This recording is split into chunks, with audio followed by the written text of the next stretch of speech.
Hello everyone, welcome to teaching made simple. I am Ankit और आज हम करेंगे lecture number 6 of the company accounts, जहां हम पढ़ेंगे section 2 subsection 62 one person company.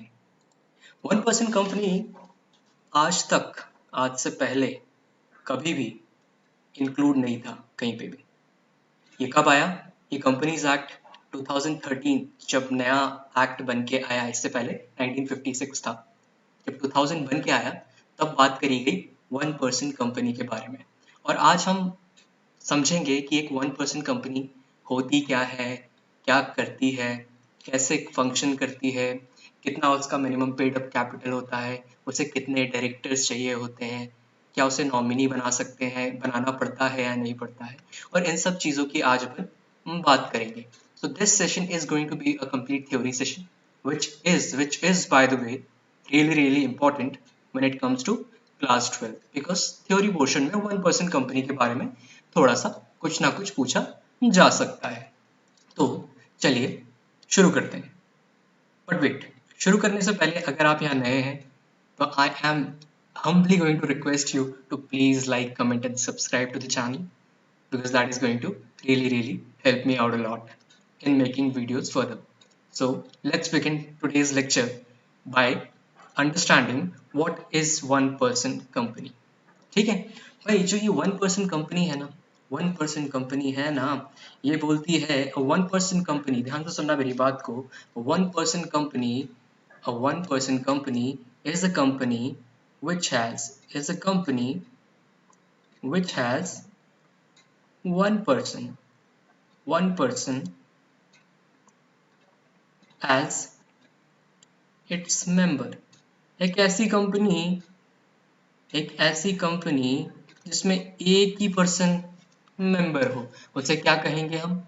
One person company. ठीक है, ये वन पर्सन जो है, he can be a founder, he is going to be a founder, he is also going to be a promoter, he is also going to hold the entire amount of stocks in the company। उसकी ownership किसके पास रहेगी? वो एक ही इंसान के पास रहेगी। Who is the sole owner of the one person company. ठीक है, अभी तक क्या समझा? One person company is a company which has only one person as it member. ठीक है, this particular member is going to subscribe to the memorandum of association as well। ठीक है, मेमोरेंडम ऑफ एसोसिएशन जब हमने 11th में पढ़ा था, कौन कौन से लोग होते थे जो मेमोरेंडम को सब्सक्राइब करते थे एसोसिएशन को? चार्टर्ड अकाउंटेंट्स, डायरेक्टर्स, ओनर्स, ये सारे लोग मेमोरेंडम ऑफ एसोसिएशन को सब्सक्राइब करते थे। But in the case of a one person company, the only person subscribing to the MOA or memorandum of association is this one person। Okay, so ये हमने ले लिया ओपीसी का एक overview. हमने क्या किया? एक ओपीसी का ओवरव्यू ले लिया कि एक ओपीसी क्या होती है। अभी क्लियर और नॉट? तो अब आप मुझसे पूछेंगे, सर ये तो आप एकदम हमें वो पढ़ा रहे हो जो हमने पढ़ा है सोल प्रोप्राइटरशिप पे। ये तो सर आप हमें सोल प्रोप्राइटरशिप के बारे में बता रहे हो, बट आपने उसमें एक फैंसी सा नाम जोड़ दिया, ओपीसी। तो भाई मैं तुम्हें बता दूं कि सोल प्रोप्राइटरशिप और ओपीसी में एक बहुत ही बड़ा सा डिफरेंस है, जो कि आगे हम डिस्कस करने जा रहे हैं। बट इसको डिस्कस करने से पहले हमने ये जो डेफिनेशन पढ़ी ओपीसी की, उसको वापस से रिव्यू करते हैं और फिर मैं बताऊंगा कि ओपीसी और सोल प्रोप्राइटरशिप के बीच में क्या डिफरेंस है। ठीक है, तो आगे बढ़ते हैं। आई होप यहाँ तक समझ में आया होगा आपको। ठीक, OPC section 262 of the companies act defines, कौन सा सेक्शन है भाई? 262 of the companies act defines one person company as a company that has only one person as its member। एक ऐसी कंपनी जिसमें सिर्फ एक पर्सन ही मेंबर हो। Furthermore, member are nothing but subscribers to the memorandum of association. ये वही member है जो कि मेमोरेंडम ऑफ एसोसिएशन को सब्सक्राइब करेगा और इट्स शेयर होल्डर, और यही शेयर होल्डर होगा। OPC is effectively a company that has only one shareholder as its member. तो ओपीसी में कितने शेयर होल्डर होंगे? एक ही शेयर होल्डर होगा, एक ही पर्सन होगा, वही पर्सन मेमोरेंडम ऑफ एसोसिएशन को सब्सक्राइब करेगा। ठीक है, तो ये हमने पढ़ ली ओपीसी की definition. I hope this is clear और ये आपको अच्छे से याद रखनी है। सेक्शन याद नहीं रखोगे तो भी चलेगा। ठीक है, आगे बढ़ते हैं, आगे बढ़ते हैं। अब आपने जो पूछ लिया था मुझसे कि 1% कंपनी और सोल प्रोप्राइटरशिप में क्या डिफरेंस है सर, ये दोनों आपस में तो सेम ही लग रहे हैं, इनमें तो मुझे कोई भी डिफरेंस नजर नहीं आ रहा है। यहाँ पर भी सोल प्रोप्राइटर जो है ये भी अपने अपना बिजनेस चलाता है, और यहाँ 1% कंपनी में भी यही एक पर्सन है, ये भी बिजनेस चलाता है। ये पर्सन भी अपने रिसोर्सेज एम्प्लॉय करता है और ये पर्सन भी अपने रिसोर्सेज एम्प्लॉय करता है। ये भी इस कंपनी का ये भी इसका मालिक है और ये भी एक मालिक है। सर तो डिफरेंस कहाँ हुआ? तो माइन्यूट सा डिफरेंस, सबसे पहले माइन्यूट सा डिफरेंस हमने पढ़ा 1% कंपनी कौन से सेक्शन में आती है, section 262 of which act, of companies act. कौन सा एक्ट? Companies act 2013। भाई ये जो 1% कंपनी का जो कंसेप्ट है, this has revolutionized the entire way of doing business. ठीक है, क्योंकि ये इसके पहले नहीं था। दूसरी कंट्रीज लाइक चाइना और ब्राजील ये ऑलरेडी कर रहे थे, बट हमने इसको कब लेके आया? हमने 2013 में लेके आया, because it has certain benefits attach to it, जो कि हम आगे समझने जा रहे हैं। वही मैं सोल प्रोप्राइटरशिप की बात करूं तो ये आता है shops and establishment act, shops and establishment act. ठीक है, हमने कभी सुना होगा जो छोटी छोटी दुकानें होती है जिनकी, वो गुमास्ता कराते हैं अपना, तो वो शॉप्स एंड एस्टैब्लिशमेंट एक्ट में अपना रजिस्ट्रेशन कराते हैं, और वो एक छोटा सा काम करने का सोल प्रोप्राइटरशिप का तरीका होता है। ठीक है भाई, जब कंपनीज एक्ट लग जाता है, ये 1% कंपनी है, तो कंपनी के हमने जो फीचर्स पढ़े थे लेक्चर नंबर 1 में, याद आ रहा है नहीं आ रहा है? याद आ रहा है या नहीं आ रहा है? अगर नहीं आ रहा है तो भाई यहीं अभी डिस्क्रिप्शन में मैं लेक्चर नंबर 1 डाल दूंगा, और जाके वापस से पहले देख के आना है, फिर बात करेंगे। ठीक है, वही मैं कंपनी की बात करूँ तो कंपनी में बोलते हैं सेपरेट लीगल एंटिटी होती है। क्या होती है? Separate legal entity. मैं थोड़ा इसको ऊपर लिख देता हूँ, रियली रियली सॉरी। कंपनी में क्या होती है भैया? कंपनी में होती है separate legal entity, separate legal entity.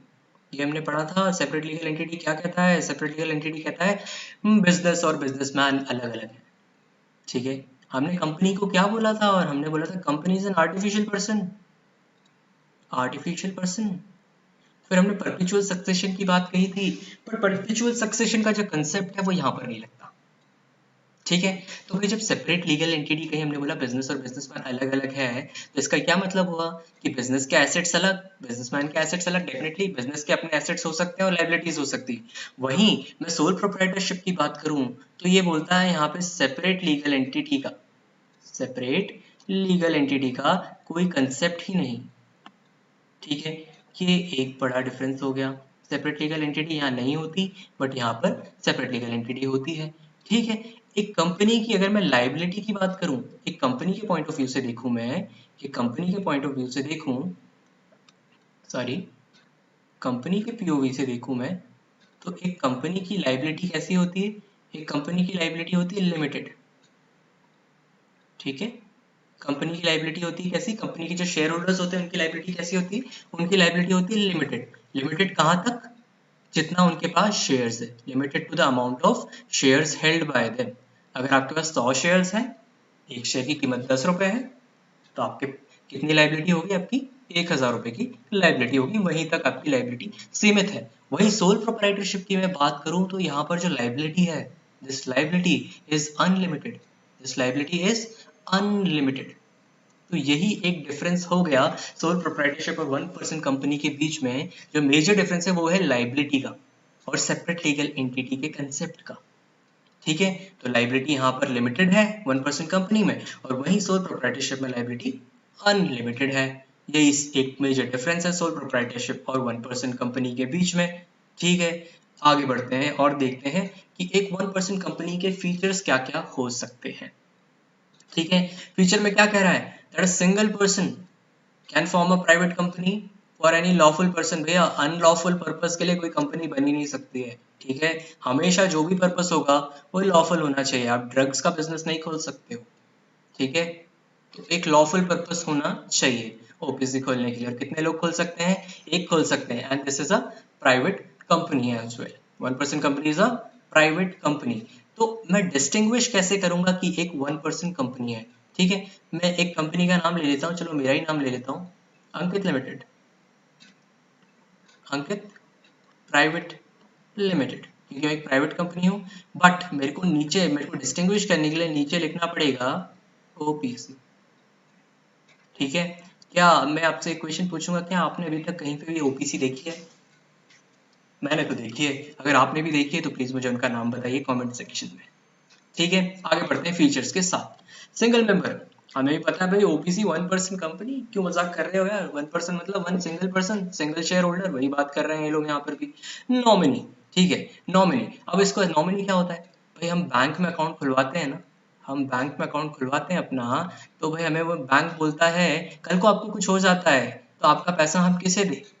तो आप बोलते हो मैंने इस पर्टिकुलर इंसान को असाइन किया है कि at the event of my demise, at the event of my death, इस पर्टिकुलर पर्सन को मेरा पैसा मिल जाना चाहिए, and that person is the nominee. So इस केस में भी अगर ओपीसी ओपीसी के ओनर को, मेंबर को, शेयर होल्डर को, ये एक ही लोग है सब, है ना, कुछ हो जाता है तो उसे नॉमिनी बनाने का हक है। वो नॉमिनी किसको बना सकता है? घर वालों को बना सकता है, दोस्त को बना सकता है, उसके ऊपर है। And he has an option, ये जरूरी नहीं है कि उसे बनाना है। ठीक है, ठीक। नो परपेचुअल सक्सेशन, यहाँ पर कहा जा रहा है कि ओपीसी के पास परपेचुअल सक्सेशन नहीं है। मैंने आपको पहले ही बताया था परपेचुअल सक्सेशन का क्या मतलब होता है। बिजनेस में कम, बिजनेस में गो, नहीं, पर्सन में कम and person may go, but the business remains forever एवर। ठीक है, sorry for the mistake, really really sorry for the mistake. तो परपेचुअल सक्सेशन वापस रिपीट करता हूं मैं। क्या होता है perpetual succession? A person may come, a person may go, but the company remains forever. But just because this is an OPC, अगर यहाँ आप नॉमिनी नहीं बनाते हैं तो आपका OPC नल एंड वॉइड हो जाएगा, आपकी कंपनी बंद हो जाएगी। ठीक है, तो इसलिए इट्स रियली रियली इंपॉर्टेंट कि आप OPC बना रहे हैं तो उसमें एक नॉमिनी जरूर जरूर बनाएं। ठीक है, पढ़ लेते हैं इसमें। Since there is only one member in an OPC, his death will result in the nominee choosing or rejecting to become its sole member.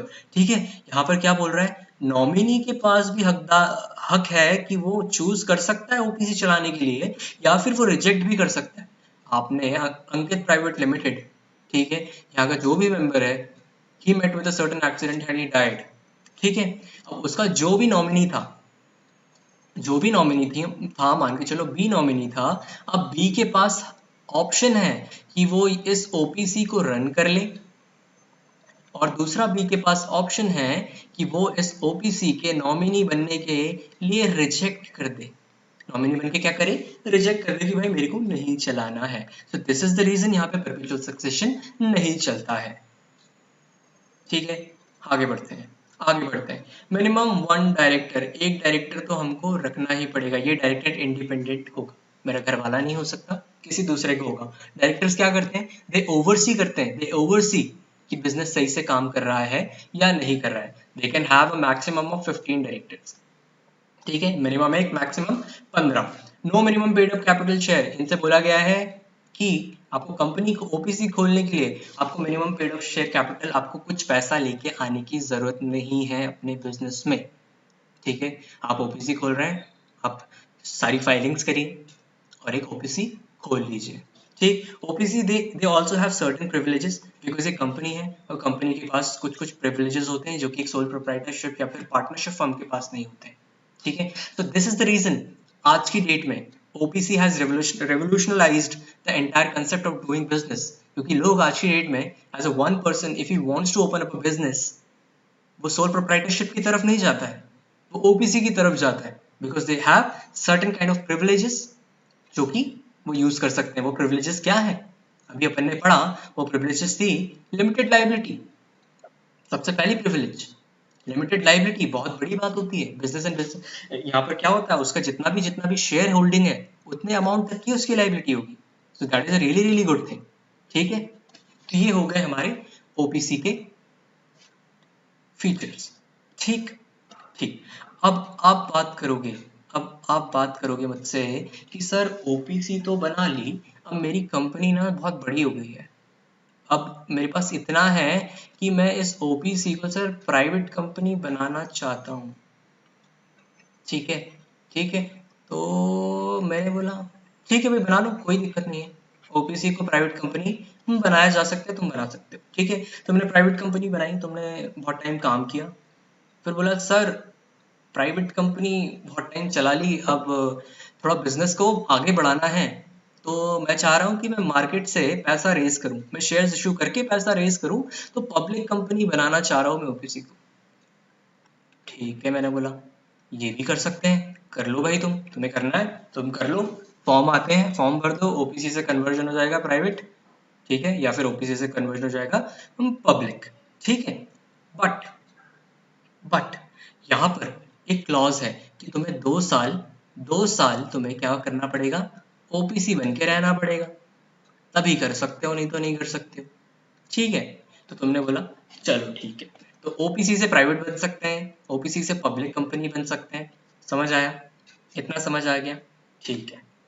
अब तुम ओपीसी थे और अचानक से एक दिन तुमको पता नहीं क्या हो गया और तुमने बोला कि यार यार सर मुझे चैरिटी के लिए काम करना है, मुझे एजुकेशन को आगे बढ़ाना है रूरल एरियाज में, सर मुझे लोगों की मदद करनी है, मुझे चैरिटेबल इंटेंट के लिए कंपनी खोलनी है, तो सर क्या मैं ओपीसी को सीधे सीधे चैरिटेबल कंपनी बना दूं, चैरिटेबल कंपनी बना दूं? मैंने बोला no no no no, this is not possible. ठीक है, क्या समझा हमने? ओपीसी को charitable company, that is section 8 company जिसे हम बोलते हैं कंपनीज एक्ट में, वो नहीं किया जा सकता है। ठीक है, I hope this is clear. तो आगे बढ़ते हैं, यहाँ पढ़ते हैं rules regulating the formation of 1% company expressly restrict the conversion of OPC into section 8 companies। क्या कह रहा है भाई? ओपीसी, तुम तुम चैरिटेबल इंटेंट के लिए, चैरिटेबल ऑब्जेक्टिव के लिए कोई भी कंपनी बनाओगे, ओपीसी से कन्वर्ट होगे, तो वो हम एप्लीकेशन ही रिजेक्ट कर देंगे, हम तुम्हें राइट ही नहीं देते कि ओपीसी तुम चैरिटेबल कंपनी बन जाओ। ठीक है, OPC also cannot voluntarily convert into other kinds of company until the expiry of 2 years from the date of their incorporation। ठीक है, हर कंपनी का एक डेट ऑफ इनकॉर्पोरेशन होता है ना, जन्म पत्र बोलते हैं जिसे अपन, कंपनी जिस दिन खुलती है, date of incorporation, date of commencement मिलता है बाद में उन्हें, तो डेट ऑफ इनकॉर्पोरेशन से 2 साल होने के बाद ही आप वॉलेंटरीली, वॉलेंटरीली मतलब खुद से, स्व इच्छा से आप एक प्राइवेट कंपनी बना सकते हैं, कन्वर्ट कर सकते हैं ओपीसी को प्राइवेट कंपनी में, या फिर एक पब्लिक कंपनी में कन्वर्ट कर सकते हैं। So all in all, this is the entire concept of OPC. This is the entire concept of OPC, where we understood that OPC is a company which is defined in section 2 subsection 62 of the Companies Act, stating that OPC is a company which has only one person as its shareholder or its member, and that one person also subscribes to the memorandum of association, okay, and he is also the founder and promoter of the company. I hope this is clear to you.